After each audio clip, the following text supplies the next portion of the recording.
slides, yes? Yes, we can see them. Wonderful. And you can also see me on camera, correct? Yes, and we can hear you too. Wonderful. Thank you so very much. So I want to thank very much you for inviting me here. Certainly thanks, Dr. De Cleva, for the invitation, but also a real thanks to Dr. Staub's work for a number of different reasons.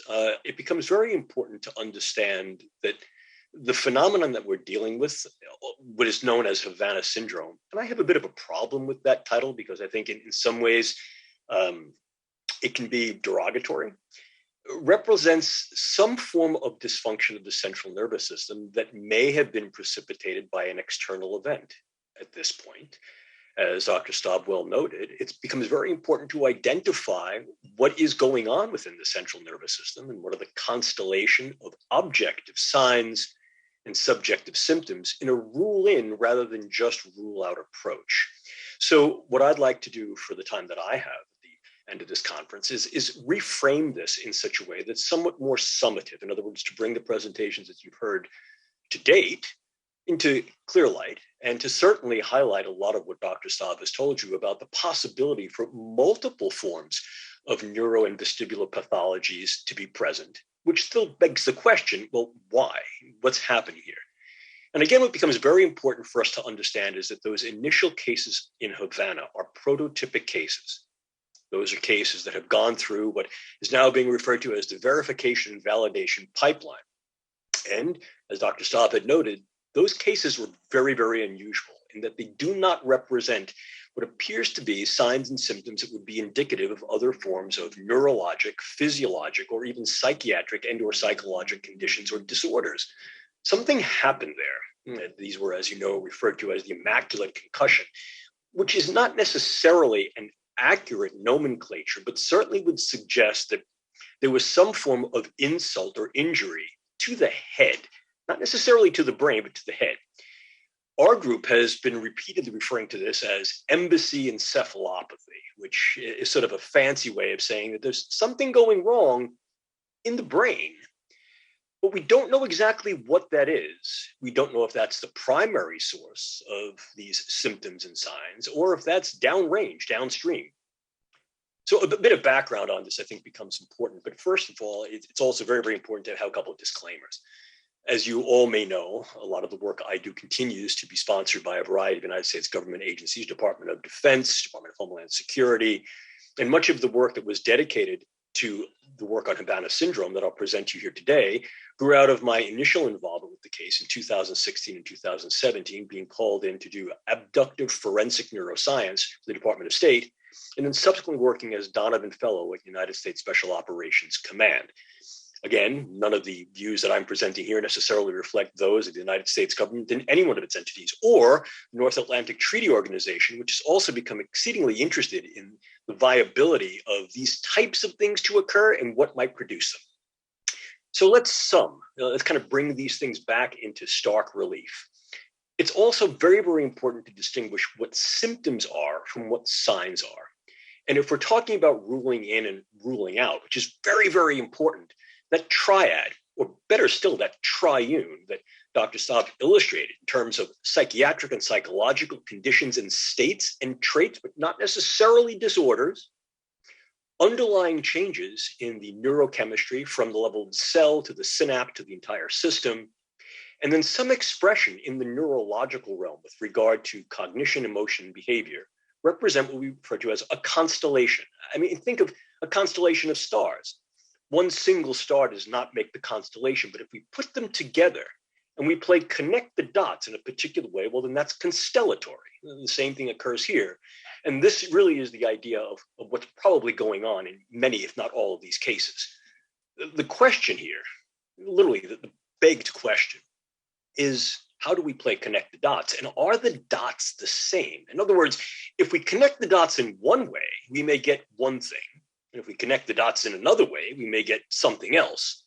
What's really important to do is to connect those dots in such a way as to link correlation towards some possible causality.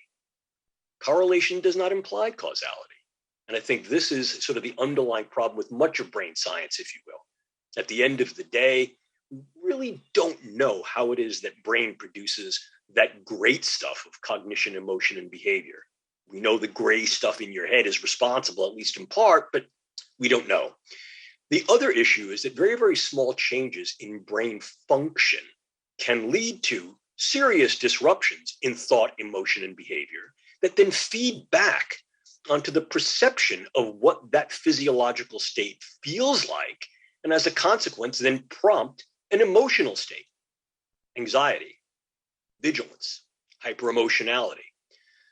These are important variables to fold into the quasi-calculus of approaching this type of anomalous health incident and then parsing those signs and symptoms appropriately.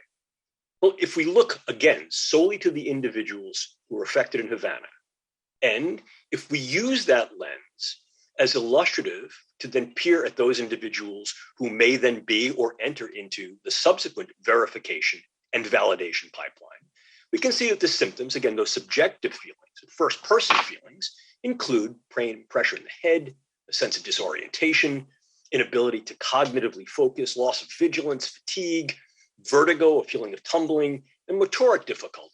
Now, some of these may be related to others. So, for example, vertigo and motoric difficulties are certainly related by virtue of both correlation and cause.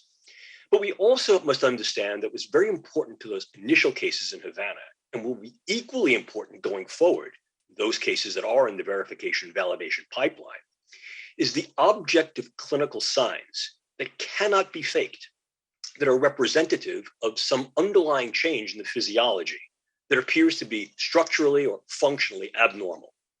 As Dr. Staub mentioned, and as others have mentioned throughout the course of the day, these include neurological abnormalities that are tested by virtue of neurovestibular testing in terms of dysfunctions of the connectivity between the small organs of the inner ear, the connectivities of the inner ear with the brainstem, another part of the brain called the cerebellum, and those ascending pathways that process motor input, feeling, sensation, perception, orientation, and then makes meaning of these things in terms of what they represent to the individual, norm or abnorm, comfort or discomfort. And obviously, our position in space and our capability to function when something is going wrong in our physiology can also become aberrant. Now, let me pause here for a moment because there are a number of key terms that I think really must be brought to the fore. And I wholly agree with Dr. Staub's position that, in fact, if you're considering the idea of a functional neurological disorder, this is what is being referred to in contemporary terms as an amphiboly.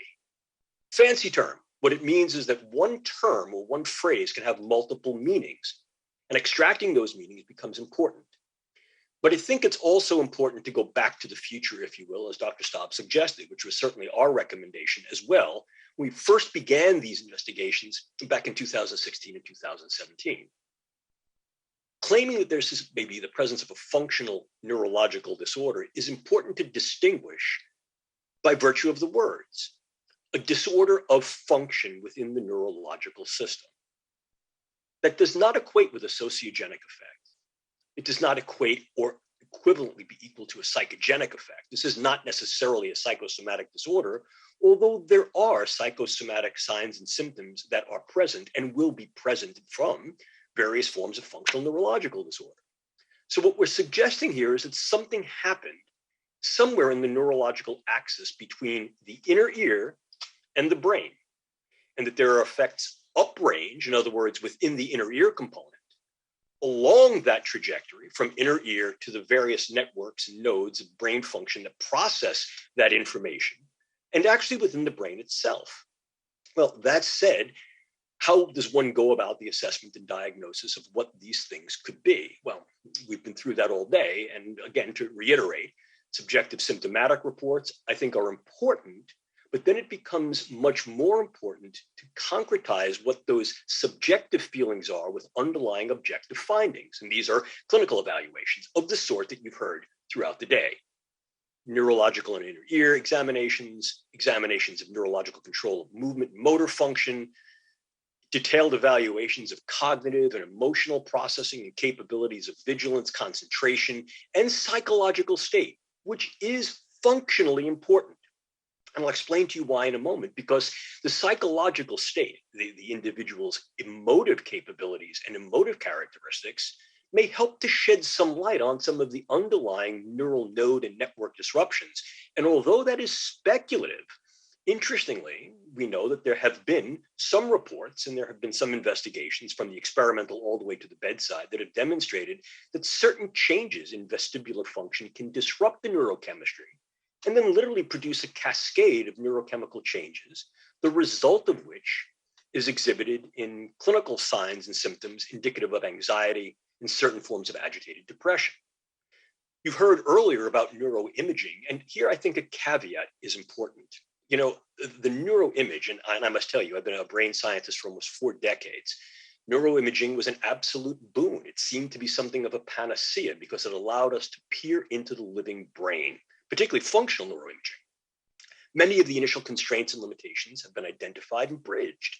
And there are also forms of neuroimaging that importantly not only look at single sites in the brain, in other words, if you will, certain zip codes and area codes in the brain, but how these are interconnected and what their level of communication is. In other words, examining the networks and nodes and their temporal and spatial interactions. This is referred to as tractography, and it's a very sophisticated form of imaging that would suggest that there may be a functional disruption in the sequence, series, or pattern of the way various brain regions are differentially engaged and activated, which may represent an abnormal state, vis-a-vis some of the Penn findings we saw that suggest not only that there may be some little structural changes that seem to be more representative of something like decompression sickness rather than a concussion, but also functional changes in the way those very specific nodes and networks of the brain process information, not only in the short term, but in the long term. Now, obviously, one of the things we'd look to do is to correlate structure and function. The best ways to do that, you're talking to someone who's trained as neurotoxicologist and pathologist by virtue of anatomy, is to look at things like biopsy or necropsy. That's very difficult, if not impossible, to do within the living brain. Can't take the brain out of someone's head and put it back in. And even biopsying tissue at the level necessary to be able to discern what may be norm from abnorm at that cellular level and that nodal level becomes very, very impossible and is highly invasive. There's an ethical barrier there as well. To go probing around within someone's head simply to see if there's something there that may or may not necessarily be present on a neuroimage.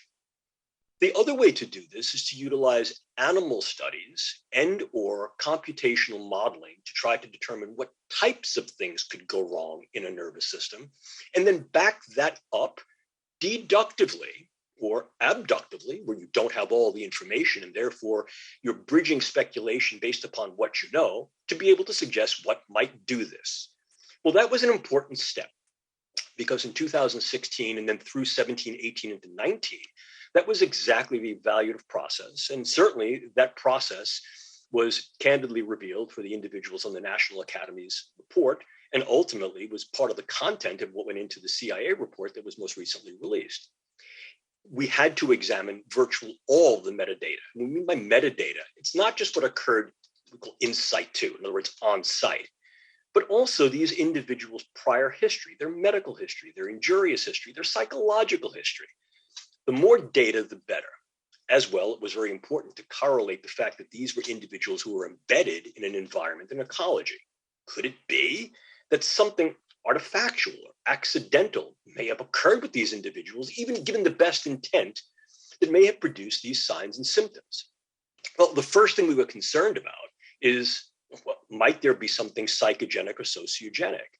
And of course, as you heard, the initial presentation and further clarification of the presentation of signs and symptoms is very important in ruling out many of those suspicions early on, and then clarifying that those suspicions were realistically not valid in this case. Break, time out. That's not to say that there are not current exhibits and evidence of a sociogenic and psychogenic phenomenon. Absolutely there are, and we'll get to that momentarily. But it's important to parse, if you will, those prototypic cases from Havana and view those cases in Havana as the lens upon which to view subsequent cases that enter the verification and validation pipeline in the appropriate light, with the appropriate shading, and with the appropriate granularity. possibility was also raised. Might it be drugs or chemicals?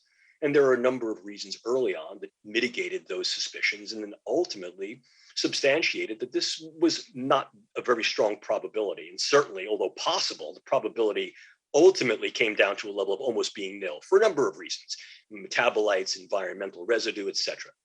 The same was true if we were looking at environmental factors. Again, not just drugs, but perhaps chemicals, pesticides, industrial and commercial chemicals that may have been utilized, again, artifactually, with the best intent, but for some reason exhibited certain sensitivities within these individuals that allowed them to present these signs and symptoms. We ruled that out. A number of different patterns mitigated those possibilities and therefore essentially substantiated that that was not the case. So then the question was, what could do this?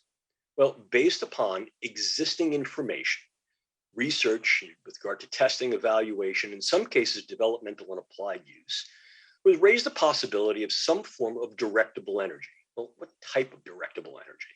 Well, clearly things that existed within the radio frequency and perhaps electromagnetic range that could be directable via a whole host of possibilities. One is that various forms of both acoustic, that's high sonic, and ultrasonic devices are commercially available for pest repellent. And those devices can also be used to repel human intruders. These are available directly from the internet. There are a number of commercial firms internationally that are available to be able to distribute these products. Could it have been, for example, that an attempt to control pests, whether they were insects or mammalian vermin, that these types of devices may have been installed and utilized in and around the individual's Havana's domicile, where the majority of these effects were incurred? Well, there are a number of reasons here, too, that mitigated those possibilities and probabilities, not least of which provenance, custodial record, and the types of devices that would need to be used with regard to their locale and the architectures and geometries of the rooms themselves. But what this then allowed us to do is to examine in greater detail the technological readiness level, the TRL, of forms of energy that could be directed in ways that would be scalable, fieldable, and therefore operationalizable. Now, again, please understand that there's information that I simply cannot discuss in an open forum such as this. Some of it exists as confidential, unclassified, and some still remains on the high side. But suffice it to say that information, both at the time, 2016, 17, part of 18, and then subsequently 18 and 19, again, primarily through our working with international groups in conjunction with Donovan Fellowship at Special Operations Command, revealed that there were two primary domains of directable energy that represented not only state of the science and technology, but were at a point of technological readiness that would allow or enable possible deployability and operational use. The idea of utilizing acoustic rangeable devices in the high sonic and or ultrasonic range, very possible, very probable. The possibility of also utilizing some form of microwave energy, particularly low to moderate gigawatt microwave energy that could be generated using very, very rapid pulsing, perhaps utilizing a light source, a laser source, to be able to develop nanosecond or perhaps even quicker pulsing, would allow the scalability, the fieldability, and the containability of microwaves, and also get by some of the power source requirements that might be necessary.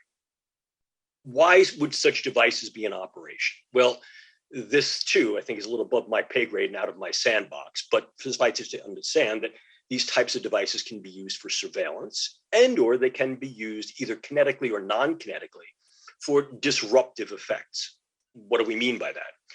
What we mean is that there are a number of nations worldwide that have dedicated effort to employing these devices for testing organic and inorganic substances, primarily from the occupational and commercial range. If we take a look at these nations, they include the United States and many of its allies, China, Russia, among others. So the technology exists. We know the technology is being employed at least in part for the evaluation of vulnerability and volatility for organic and inorganic substances. To do what? Well, this is where it gets interesting, because what may be possibly going on here in terms of the actual effects comes to these conclusions. This probably represented, and most, of course, based upon our probabilistic inference, a non-accidental exposure to some form of directable energy source. Acoustic effects, possibly. Could it be an artifact of some surveillance? Perhaps a surveillance effort gone wrong? Perhaps. Might it have been an intentionally disruptive engagement? Perhaps. Could it be some combination of these two above? Yes. But it does also reflect and therefore represent an awareness and knowledge and recognition of the current level of technological sophistication, capability, scalability, and operationalizability. In other words, it is now an important factor to understand that these types of technologies have progressed in the past 2 decades to get to a point where the available technologies, when used convergently, can create devices that are scalable, fieldable, and operationalizable, not for mass destruction, but for rather granular disruption on a variety of levels from the cells all the way up to the socioeconomic. That said, it also becomes exceedingly important to understand what these devices might do. Dr. Staub brought up a very, very important point. In a prior life, I also had background and training in bioengineering and biomechanics. And if we look at the way energy resources, a variety of different types of applied energy, might affect different tissues, we have to consider their structure. And there are a number of ways this occurs. Number one is the energy field itself approaches the structure. There's the possibility for an effect known as hysteresis. In other words, the effect in the actual tissue or the structure that is being affected occurs somewhat later than the actual onset or even offset of the stimulus. But one of the things this can do is this can push these tissues or these structures to what's called their non-linear range. So health in any structure or any function is essentially non-linear adaptive. It has a high level, it has a low level, and it doesn't just sit passively in between, rather it moves. But if you apply stimulation to a way that increases the response in whatever that substance is, its functional response, it need not necessarily be destructive per se, but what it does is it then induces a phenomenon called biomechanical creep. Well said. In other words, the system creeps towards its most linear high end, and as a consequence, it resets. Now, when we reset physiological systems, understand they have a structure, a physical structure, and that physical structure begets a variety of functions. Structure and function are interactive throughout our biology. And this is particularly the case in those key functions whereby a structure such as the inner ear directly interacts with neurological inputs and outputs. And it may very well be that by distorting the structure and its function, we then hyper-engage those neurological feed-forward mechanisms to then have what's called a hyper-excitatory effect. Interestingly, one of the things we know that occurs in many forms of structural and functional vestibular disorders is that the nature of the inner ear disruption can actually cause neurochemical changes in the brain.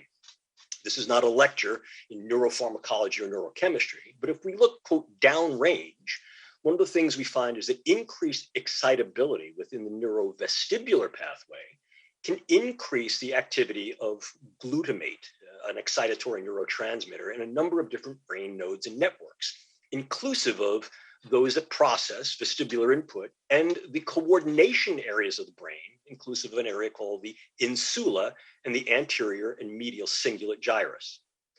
As the glutamate function increases, one of the things that can happen is that you then see an overlevel of excitation. It's called hyperexcitosis. And as a consequence, those individual nerve cells and nerve networks reset themselves in a way that is now abnormally disruptive. Curiously, what we also know is as glutamate levels tend to increase, serotonin levels in the brain, in those key nodes and networks, seem to be decreasing because they're not able to keep pace with that level of neurochemical imbalance. Please understand, it was a very, very simplistic explanation of how these pathways work. And we can't reduce everything down to simple neurochemical imbalances.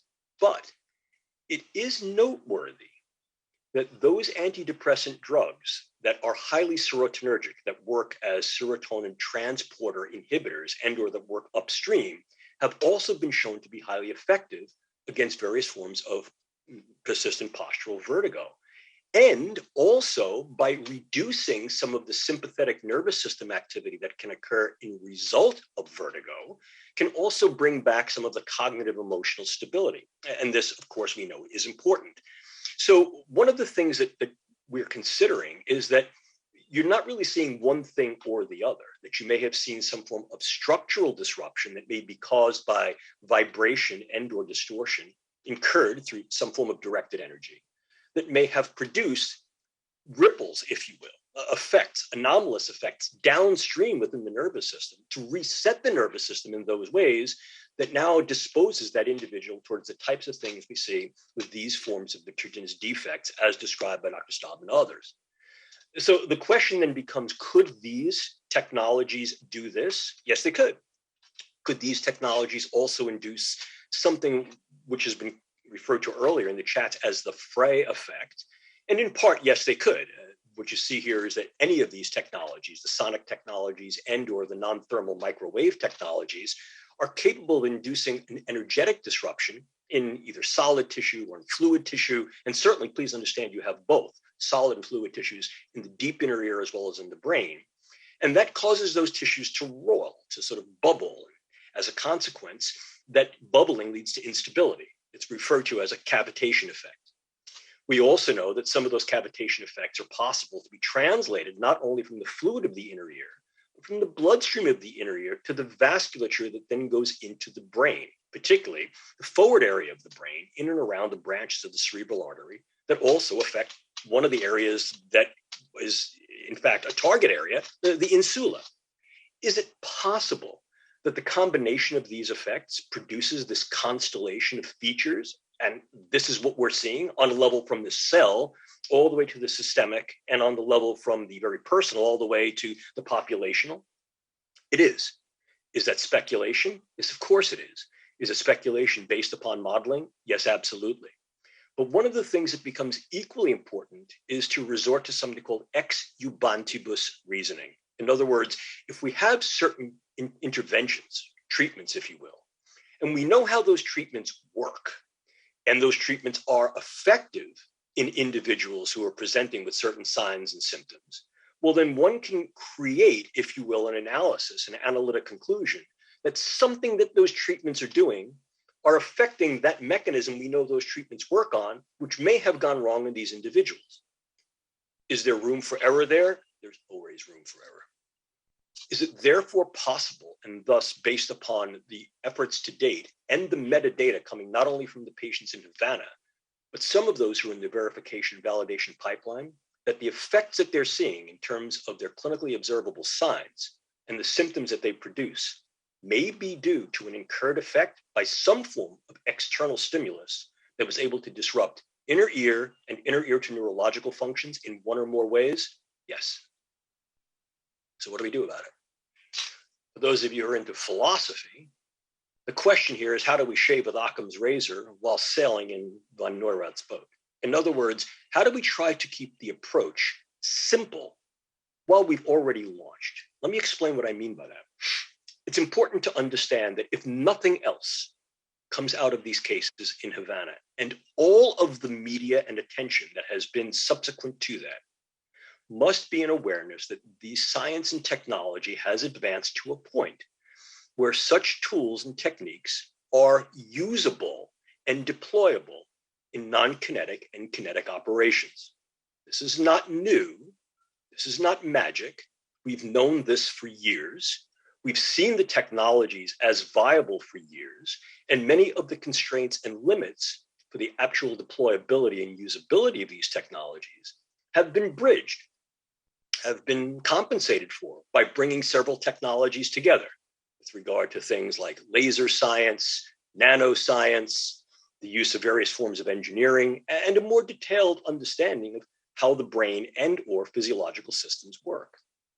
So what we've called for is that in addressing these, we do this in a way that is practically wise. Fancy term here, coming from Aristotle. Aristotle called practical wisdom phronesis.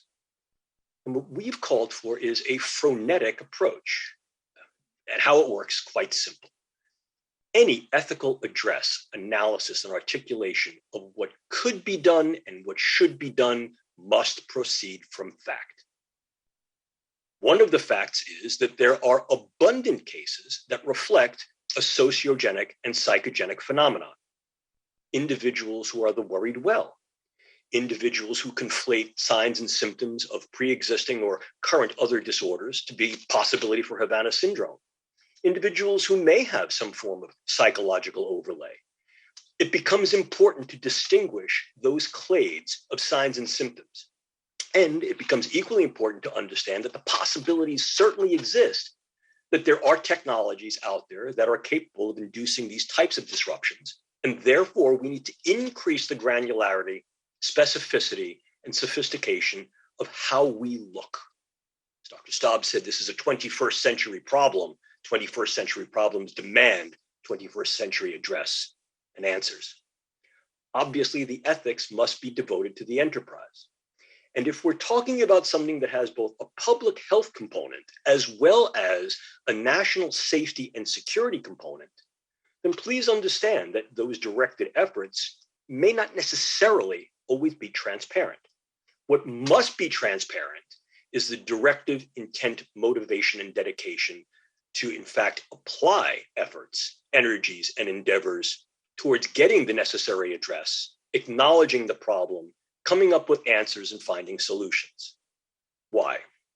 Because realistically, we understand that these things are out there, and therefore we must develop those techniques and technologies that are far more sophisticated and capable in evaluating if and when such types of technologies are being utilized against individuals in a variety of different settings, from bellicose combative settings to more terrorist type public settings that equally have value with regard to creating a disruptive effect, but can also create a tremendous psychogenic and sociological effect based upon the ripple manifestations that can occur among, again, populations of the worried well as just the disruptive effects of not knowing if a particular thing has happened or not. Clarification and awareness is critical here as a first step. The second important step is quantification. What really is the actual quantifiable burden, risk, harm, and threat of these types of things occurring?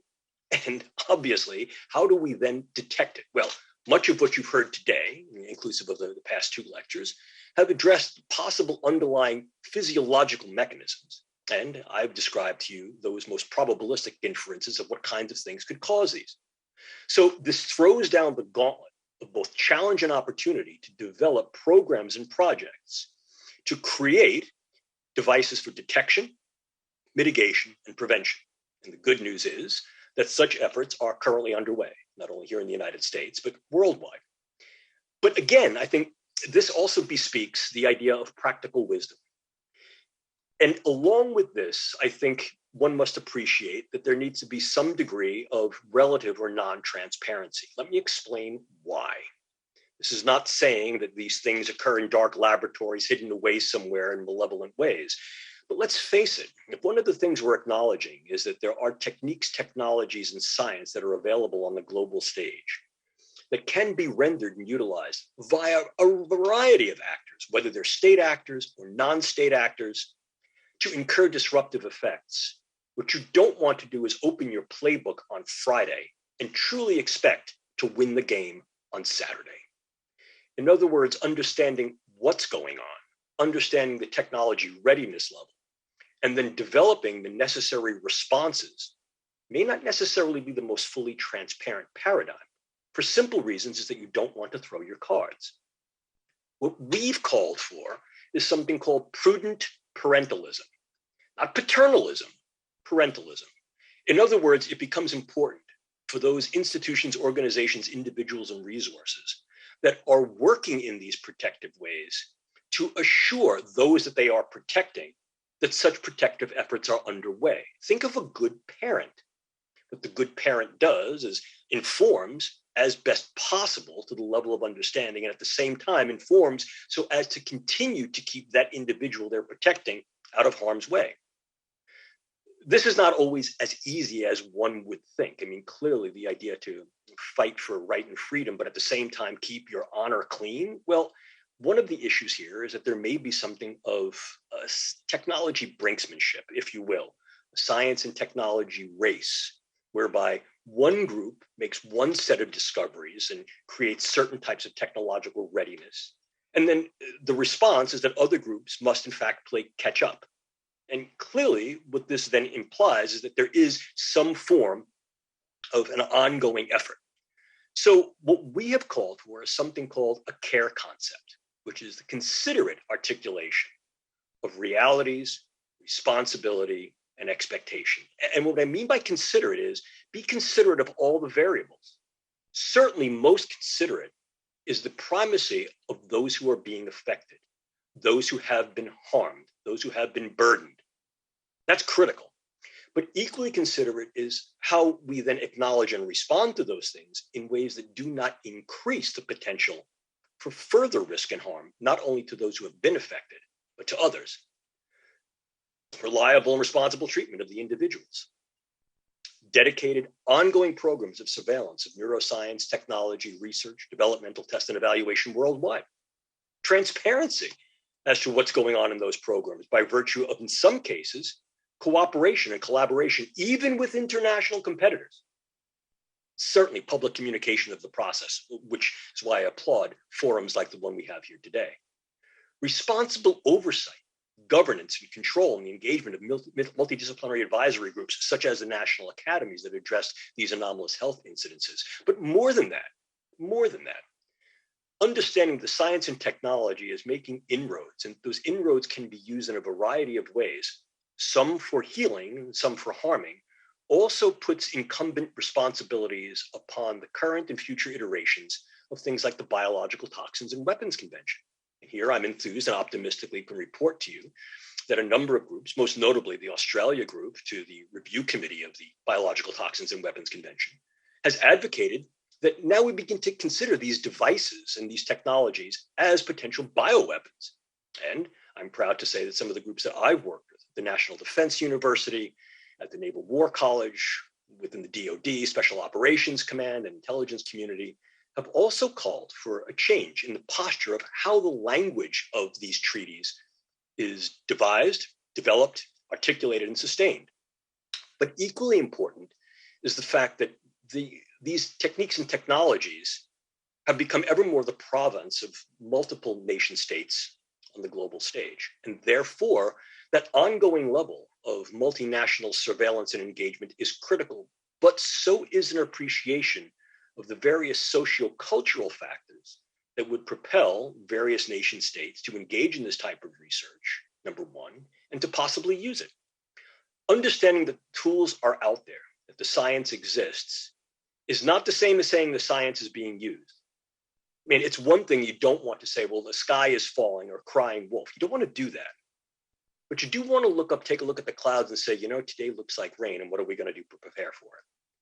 So what we're calling for going forward, quo vadis, is to cash this thing, the reality check, with regard to our perspective, our humility in that science by its nature must be self-critical and self-revising. And at the same time, the scientific approaches to not only detection, mitigation, and prevention, but how we treat those who have been affected with something must remain equally flexible, equally humble.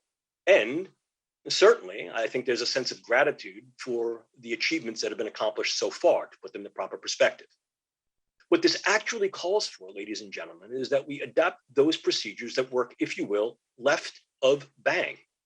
To understand what bang are the risks, harms, and threats that exist, and it becomes increasingly important based upon our awareness of the sophistication and capabilities of the science and technology to employ equal effort with detailed endeavor and enterprise to, in many ways, define how that science and technology could be so used, both beneficially as well as bellicosely, to understand not only the benefits, but also the burdens and harms that could be incurred by various uses of those technologies.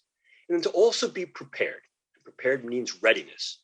Readiness means not only qualification, identification, and awareness of the risks, threats, and harms, but also vigilance, preparedness preparedness for detection, mitigation, and prevention. Because the thing we don't want to do is we don't want to devote efforts to science and technologies aimed at unraveling this sort of Gordian knot of the way the brain, the nervous system, and our physiology functions, only to open a can of worms in the way that these techniques and technologies could be used, might have been used, and may continue to be used in ways that are damaging to individuals, to the public, and to national safety and security. For those of you who are interested in our ongoing work, not only dealing with the Havana syndrome since 2016, but addressing some of the capabilities of neuroscience and technology, along with other areas of bioscience and tech that could be applied in these ways, and what needs to be done to address and mitigate these risks and threats, I provide that information for you here. And for those of you who wish to get in touch with me, please feel free. You can reach me at james.giordano@georgetown.edu. And with that, I'll stop sharing my screen and open this up for the possibility of questions if we have any. Thank you, Dr. Giordano, excuse me, for a fascinating presentation. I'm going to paraphrase a couple of questions that go along some of the themes that you've articulated, particularly in the last part of your talk.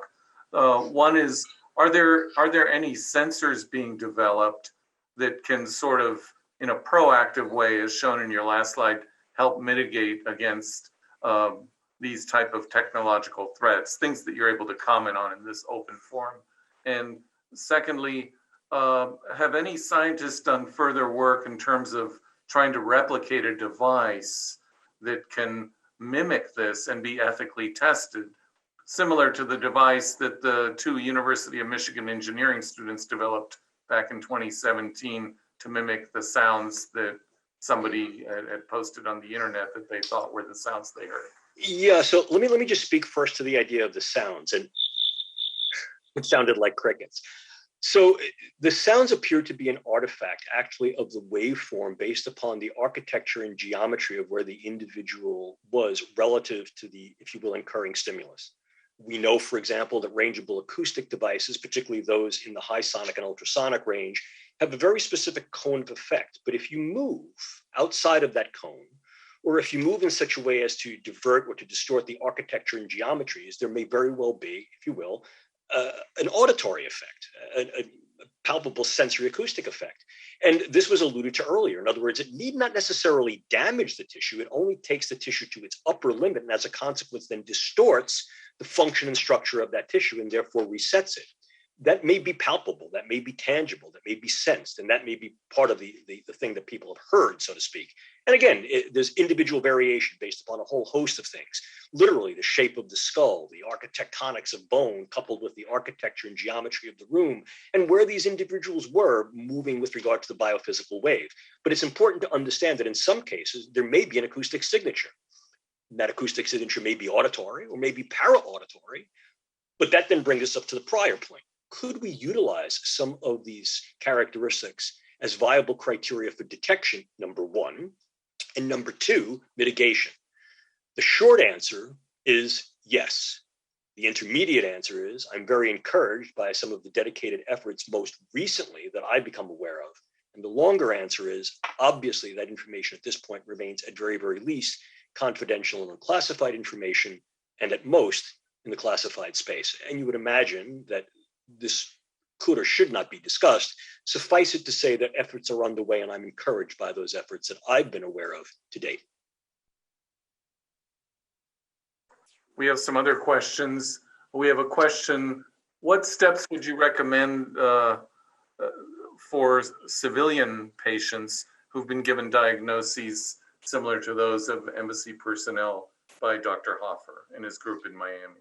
Yeah, that's a very, very good question. And I must tell you, I receive a number of emails and a number of correspondences from individuals who have reports in which they're reporting certainly symptoms and in some cases validatable signs. I think what becomes very, very important is for them to seek clinical assistance, seek clinical aid, first and foremost. Why? Well, clearly they're suffering, something is wrong, find out what is wrong. That also helps to provide objective evidence that there are dysfunctional parameters and abnormalities, which would then be important to feed, if you will, up the chain. So these could then be further evaluated. And there are a number of evaluative programs, as we know, operative right now in the United States, into which that information would then be uptaken. So the individuals might then progress into the verification and validation pipelines. Okay. Thank you very much. We're going to now shift into a panel mode, which Dr. Cullum is going to organize, where we're going to have several of the panelists will answer any questions that people have.